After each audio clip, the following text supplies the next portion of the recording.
નમસ્કાર. YouTube channel teaching with તુષારમાં આપ સર્વ વિદ્યાર્થી મિત્રોનું હાર્દિક સ્વાગત છે. આજે આપણે ફોરેસ્ટ ગાર્ડ પરીક્ષા અંતર્ગત વિવિધ પ્રજાતિઓના સંરક્ષણ પ્રોજેક્ટ અંતર્ગત મગર, કાચબો, હાથી અને ગેંડા સંરક્ષણ પ્રોજેક્ટ વિશે પ્રશ્નો અને તેના જવાબો વિશે અભ્યાસ કરવાના છીએ.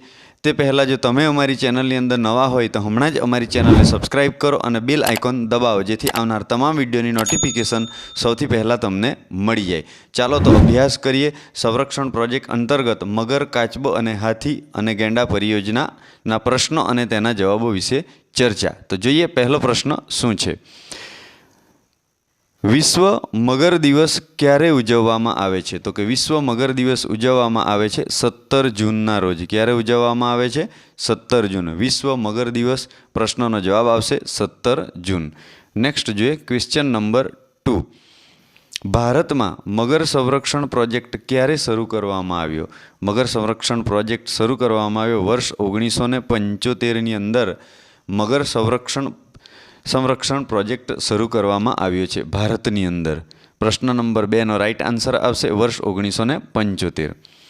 જોઈએ આગળ પ્રશ્ન નંબર 3. ભારતમાં મગર સંરક્ષણ પ્રોજેક્ટ સૌપ્રથમ લાગુ કરનાર રાજ્ય કયું છે? ભારતમાં મગર સંરક્ષણ પ્રોજેક્ટ સૌપ્રથમ લાગુ કરનાર રાજ્ય જવાબ આવશે ઓડિશાની અંદર. ક્યાં? તો કે ઓડિશાની અંદર મગર સંરક્ષણ પ્રોજેક્ટ સૌપ્રથમ લાગુ કરવામાં આવ્યો ભારતની અંદર. પ્રશ્ન નંબર 3નો રાઈટ આન્સર આવશે ઓડિશા. આગળ જોઈએ પ્રશ્ન નંબર 4ની વાત કરીશું. વિશ્વમાં સૌથી મોટો મગર કેટલા ફૂટ લાંબો છે? જેનો જવાબ આવશે 23 ફૂટ. આગળ જોઈએ પ્રશ્ન 5. કયું કેન્દ્રશાસિત પ્રદેશ માનવ અને મગર સંઘર્ષનું હોટસ્પોટ છે? તો એનો જવાબ આવશે આંદામાન નિકોબાર. માનવ અને મગર સંઘર્ષનું હોટસ્પોટ. Next question number 6. વિશ્વ કાચબા દિવસ ક્યારે ઉજવાય છે? તો કે વિશ્વ કાચબા દિવસ 23 મેના રોજ ઉજવાય છે. ક્યારે ઉજવવામાં આવે છે? 23 મેના રોજ. બીજી એક વાત કરી લે વિશ્વ કાચબા અંતર્ગત. તો કે વર્ષ 2023માં જે આ કાચબા દિવસ ઉજવવામાં આવ્યો એ કેટલા નંબરનો? તો કે 24મો કાચબા દિવસ ઉજવવામાં આવ્યો. ક્યારે?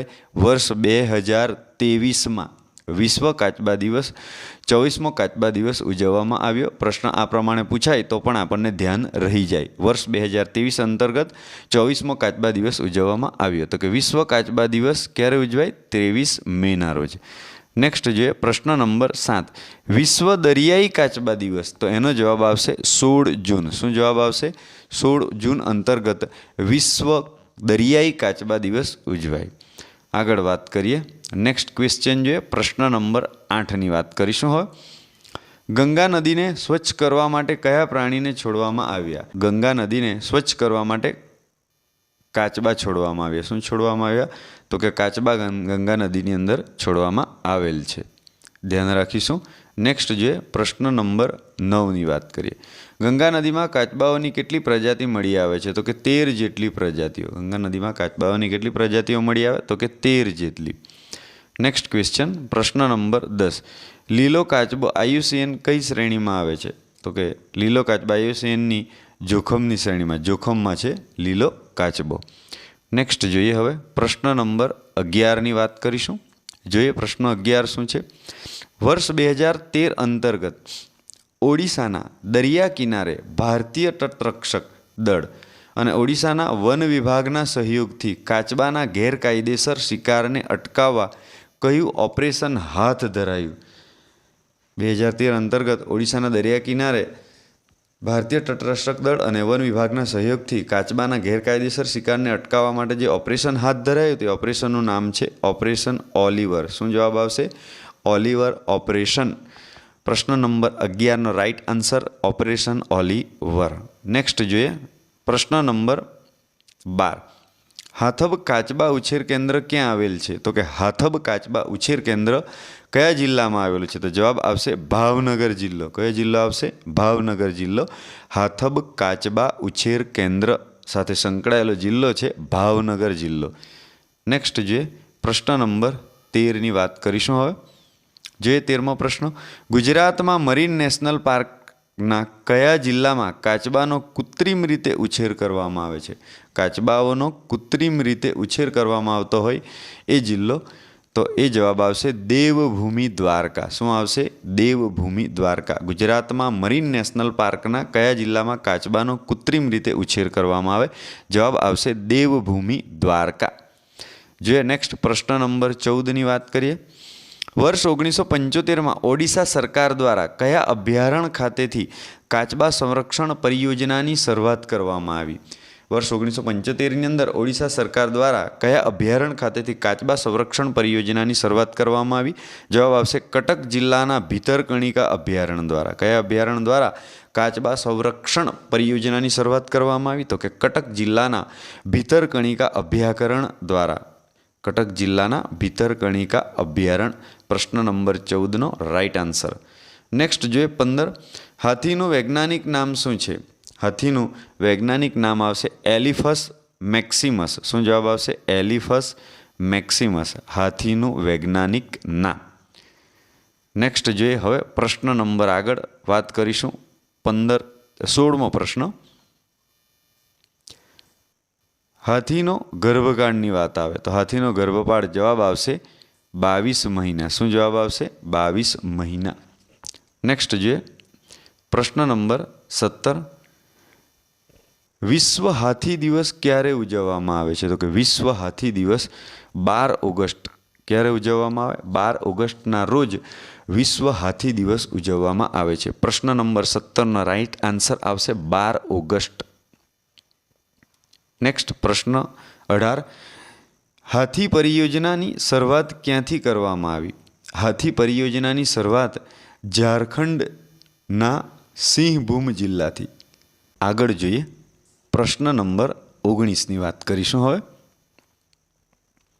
ભારતમાં હાથીની સૌથી વધુ સંખ્યા ક્યાં છે? તો કે ભારતની અંદર હાથીની સૌથી વધુ સંખ્યા જવાબ આવશે કર્ણાટકની અંદર. એ 6049 જેટલી. અને ત્યારબાદ જો વાત કરીએ તો આસામ આવે એના પછીના નંબરમાં, અને ત્યારબાદ આવશે કેરળ. આસામની અંદર વાત કરીએ તો 5719 અને કેરળની અંદર 3054. તો કે ભારતમાં હાથીની સૌથી વધુ સંખ્યા કર્ણાટકની અંદર, ત્યારબાદ આસામ અને ત્યારબાદ કેરળ. આ પ્રમાણે આન્સર રહેશે. તો પ્રશ્ન નંબર 19નો રાઈટ આન્સર આવશે કર્ણાટક, હાથીની સૌથી વધારે સંખ્યા. હવે જોઈએ પ્રશ્ન નંબર 20. સાઇટ્સ દ્વારા વર્ષ 2003માં દક્ષિણ એશિયામાં હાથીઓની ગેરકાનૂની રીતે થઈ રહેલ હત્યા પર દેખરેખ રાખવા કયા કાર્યક્રમની શરૂઆત કરવામાં આવી? સાઇટ્સ દ્વારા વર્ષ 2013માં દક્ષિણ એશિયામાં હાથીઓની ગેરકાનૂની રીતે થઈ રહેલ હત્યા પર દેખરેખ રાખવા કયા કાર્યક્રમની શરૂઆત કરવામાં આવી? જવાબ આવશે માઇક. શું જવાબ આવશે? Mike. Monitoring of illegal killing of elephants. જવાબ આવશે પ્રશ્ન નંબર 20નો રાઈટ આન્સર. માઇક કાર્યક્રમની શરૂઆત કરવામાં આવી હાથીઓની ગેરકાનૂની થઈ રહેલ હત્યાના દેખરેખ રાખવા માટે. આગળ જે પ્રશ્ન નંબર 21ની હવે વાત કરીશું. એલિફન્ટ મેન ઓફ ઇન્ડિયા તરીકે કોને ઓળખવામાં આવે છે? એલિફન્ટ મેન ઓફ ઇન્ડિયા તરીકે કોને ઓળખવામાં આવે છે? જવાબ આવશે અજય દેસાઈ. શું જવાબ આવશે? અજય દેસાઈ. આગળ વાત કરીએ 22. ભારતમાં હાથીની વસ્તી ગણતરી કેટલા વર્ષે કરવામાં આવે છે? તો કે ભારતમાં હાથીની વસ્તી ગણતરી દર 5 વર્ષે કરવામાં આવે. કેટલા વર્ષે કરવામાં આવે? 5 વર્ષે. 22માં પ્રશ્નનો રાઈટ આન્સર આવશે હાથીની વસ્તી ગણતરી દર 5 વર્ષ અંતર્ગત કરવામાં આવે છે. મિત્રો ભારતની અંદર એલિફન્ટ રિઝર્વની જો વાત કરીએ તો કે 10 ઝોનની અંદર, કેટલા ઝોનમાં? તો કે 10 ઝોનમાં 33 એલિફન્ટ રિઝર્વ ક્ષેત્ર આવેલા છે. ભારતમાં 10 ઝોનમાં 33 એલિફન્ટ રિઝર્વ ક્ષેત્ર આવેલા છે. આ પણ જરા આપણે ધ્યાન રાખીશું. આગળ વાત કરીએ પ્રશ્ન નંબર 23. ભારત સરકાર દ્વારા હાથી પરિયોજનાની શરૂઆત ક્યારે કરવામાં આવી? ભારત સરકાર દ્વારા હાથી પરિયોજનાની શરૂઆત કરવામાં આવી વર્ષ 1992માં કરવામાં આવી. ક્યારે કરવામાં આવી? તો કે વર્ષ 1992ની અંદર ભારત સરકાર દ્વારા હાથી પરિયોજનાની શરૂઆત કરવામાં આવી. નેક્સ્ટ જોઈએ પ્રશ્ન નંબર 24ની વાત કરીશું. હવે કઈ સમિતિની ભલામણથી હાથીને વર્ષ 2010માં રાષ્ટ્રીય વિરાસત પ્રાણી જાહેર કરવામાં આવ્યું? તો એ જે સમિતિનું નામ છે એ સમિતિનો જવાબ આવશે મહેશ રંગરાજન સમિતિ. શું જવાબ આવશે? મહેશ રંગરાજન સમિતિ. કઈ સમિતિની ભલામણથી હાથીને વર્ષ 2010માં રાષ્ટ્રીય વિરાસત પ્રાણી જાહેર કરવામાં આવ્યું? મહેશ રંગરાજન સમિતિ દ્વારા. જોઈએ નેક્સ્ટ પ્રશ્ન. આગળ પ્રશ્ન નંબર 25ની વાત કરીશું. વર્ષ 2017ના સર્વે મુજબ ભારતમાં આશરે કેટલા એલિફન્ટ કોરિડોર આવેલા છે? ભારતમાં વર્ષ 2017ના સર્વે મુજબ ભારતમાં આશરે કેટલા એલિફન્ટ કોરિડોર આવેલા છે? તો જવાબ આવશે 101 એલિફન્ટ કોરિડોર વર્ષ 2017ના સર્વે મુજબ. આગળ આવશે નેક્સ્ટ ક્વેશ્ચન. પ્રશ્ન નંબર 26ની વાત કરી લે. વિશ્વ ગેંડા દિવસ ક્યારે ઉજવાય છે? તો કે વિશ્વ ગેંડા દિવસ જવાબ આવશે 22 સપ્ટેમ્બર. શું જવાબ આવશે? વિશ્વ ગેંડા દિવસ 22 સપ્ટેમ્બરે ઉજવવામાં આવે છે. ધ્યાન આપીશું. વિશ્વ ગેંડા દિવસ 22 સપ્ટેમ્બર. આગળ વાત કરીએ પ્રશ્ન નંબર 27 ગેંડાની પ્રજાતિને લગતો. જોઈએ પ્રશ્ન 27. વિશ્વમાં ગેંડાની કેટલી પ્રજાતિ જોવા મળે છે? તો કે વિશ્વમાં ગેંડાની 5 પ્રજાતિ જોવામાં આવે. કેટલો જવાબ આવશે? 5 પ્રજાતિ. હવે 5 પ્રજાતિઓનો આપણે અભ્યાસ કરી લઈએ. જેની અંદર પ્રથમ વાત આવે તો કે સફેદ ગેંડો, બીજા નંબર ઉપર વાત કરીશું કાળો ગેંડો, એક સિંગી ગેંડો, જાવા રાઈનો અને સુમાત્રન રાઈનો. જેની અંદર આપણે વાત કરી લઈએ તો કે સફેદ ગેંડો અને કાળો ગેંડો છે ક્યાં જોવા મળે છે? તો કે આફ્રિકાની અંદર જોવા મળે. ક્યાં જોવા મળે? આફ્રિકામાં જોવા મળે. સફેદ ગેંડો અને કાળો ગેંડો આફ્રિકામાં જોવા મળશે. અને એક સિંગી ગેંડો છે માત્ર ભારતમાં જોવા મળે. ક્યાં જોવા મળે? તો કે માત્ર ભારતની અંદર જોવા મળે. અને જાવા રાઈનો અને સુમાત્રન રાઈનો છે, આ જે 2 રાઈનો છે એ તમને ઇન્ડોનેશિયામાં જોવા મળશે. ક્યાં જોવા મળશે? ઇન્ડોનેશિયામાં. બીજી વાત કરી લે મિત્રો તો કે આ જે સુમાત્રન રાઈનો છે, સુમાત્રન રાઈનો એ ગેંડાની છે એ સૌથી નાની પ્રજાતિ છે. ગેંડાની કેવી પ્રજાતિ છે? તો કે સૌથી નાની પ્રજાતિ. સુમાત્રન રાઈનો એ ગેંડાની સૌથી નાની પ્રજાતિ છે. એકવાર ફરીથી જોઈ લે. સફેદ ગેંડો અને કાળો ગેંડો એ આફ્રિકામાં જોવા મળે. એક સિંગી ગેંડો અને એક સિંગી ગેંડો માત્ર ભારતમાં જોવા મળે. જાવા રાઈનો અને સુમાત્રન રાઈનો એ ઇન્ડોનેશિયામાં જોવા મળે. અને સુમાત્રન રાઈનો એ સૌથી નાની ગેંડાની સૌથી નાની પ્રજાતિ છે. તો આ પ્રમાણે વિશ્વમાં ગેંડાની પ્રજાતિ તો કે 5 જવાબ આવશે. અને એનો આપણે બરાબર અભ્યાસ કરી લીધો. આગળ જોઈએ નેક્સ્ટ પ્રશ્ન નંબર 28.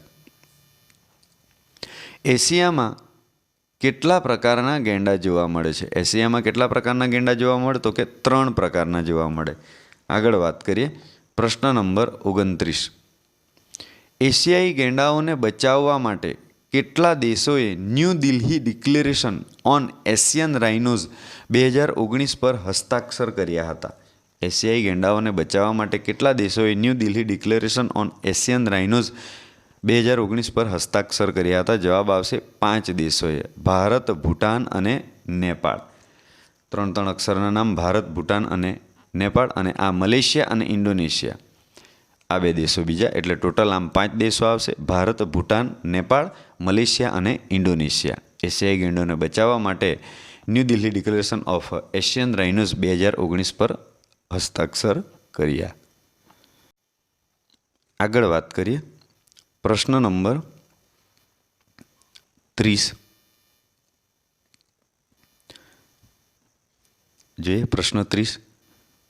ઉજંગ કુલોન નેશનલ પાર્ક ક્યાં આવેલ છે? ઉજંગ કુલોન નેશનલ પાર્ક આવેલ છે ઇન્ડોનેશિયામાં. ક્યાં આવેલ છે? તો કે ઇન્ડોનેશિયાની અંદર ઉજંગ કુલોન નેશનલ પાર્ક આવેલ છે. નેક્સ્ટ જોઈએ પ્રશ્ન નંબર 31 અંતર્ગત ગેંડાના સંરક્ષણ માટે પ્રોજેક્ટ રાઇનો વિઝન 2020 ક્યારે શરૂ કરાયેલ? ગેંડાના સંરક્ષણ માટે પ્રોજેક્ટ રાઇનો વિઝન વર્ષ 2005માં શરૂ કરાયેલ. ક્યાં જવાબ આવશે? વર્ષ 2005 અંતર્ગત. આગળ જોઈએ નેક્સ્ટ ક્વેશ્ચન પ્રશ્ન નંબર 32. ગ્રેટ ઇન્ડિયન રાઇનો આયુસીએનની કઈ શ્રેણીમાં આવે છે? તો જવાબ આવશે એનો સંવેદનશીલ શ્રેણીમાં એ આવશે. ગ્રેટ ઇન્ડિયન રાઇનો આયુસીએનની કઈ શ્રેણીમાં આવશે? પ્રશ્ન નંબર 32નો રાઈટ આન્સર આવશે સંવેદનશીલ. નેક્સ્ટ જોઈએ હવે પ્રશ્ન નંબર 33. ગેંડાનું વૈજ્ઞાનિક નામ? તો કે જવાબ આવશે રાઇનોસેરસ યુર્નિકોર્નિસ. રાઇનોસેરસ યુર્નિકોર્નિસ ગેંડાનું વૈજ્ઞાનિક નામ આવશે. હવે આગળ વાત કરીએ આપણે નેક્સ્ટ પ્રશ્ન નંબર 34 અંતર્ગત. ગેંડાના સંરક્ષણ માટે કયા ક્રિકેટર સંકળાયેલ છે? ગેંડાના સંરક્ષણ માટે કયા ક્રિકેટર સંકળાયેલ છે? જવાબ આવશે રોહિત શર્મા. એ ગેંડાના સંરક્ષણ માટે રોહિત ફોર રાઇનોઝ